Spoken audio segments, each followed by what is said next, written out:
மாண்புமிகு புரட்சித் தலைவி அம்மாவின் 78வது பிறந்தநாளை முன்னிட்டு கழக வழக்கறிஞர் அணி இன்று மதுரை உயர்நீதிமன்ற கிளை அருகே உள்ள ரோஜாவனம் முதியோர் இல்லத்தில் இன்றைக்கு மக்கள் பணியிலே நாங்கள் ஈடுபட்டிருக்கோம்.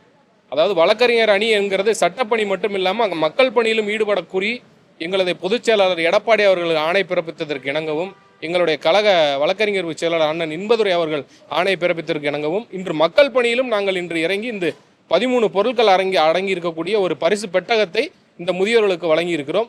இதோடு நின்று போவதில்லை. இங்கே அடுத்து வரும் காலங்களிலும் என்றைக்கும் இந்த முதியோர் இல்லத்திற்கும் எங்களால் முடிந்த வழக்கறிஞர்களால் முடிந்த உதவிகளையும் நாங்கள் செய்ய தயாராக இருக்கிறோம் என்பதையும் நாங்கள் தெரிவித்துக் கொள்கிறோம்.